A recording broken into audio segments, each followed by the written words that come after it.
Prašymo pateikti išvadą dėl techninio darbo projekto fiziniams asmenims nagrinėjimas Infostatyba portale. Prisijungus prie Infostatyba išorinio portalo, mano statybos skiltyje spaudžiame mygtuką Man pateikti prašymai pateikti išvadą dėl techninio darbo projekto.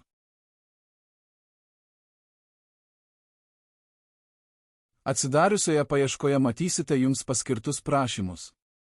Juos atidaryti galite spustelėje ant prašymo registracijos numerio.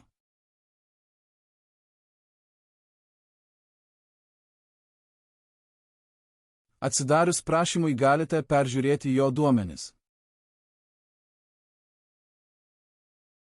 Statinio projekto skiltyje galite peržiūrėti visus statinio duomenis, pavyzdžiui, statinio projekto pavadinimą, statytoją, adresą ir taip toliau.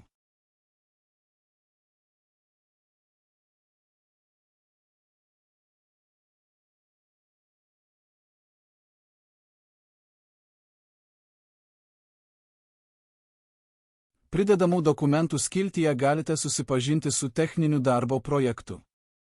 Tai padaryti galite jį atsisiųsdami. Susipažinus su techniniu darbo projektu galite pateikti išvadą dėl techninio darbo projekto. Tai galite padaryti spustelėdami mygtuką Nepritarti arba Pritarti.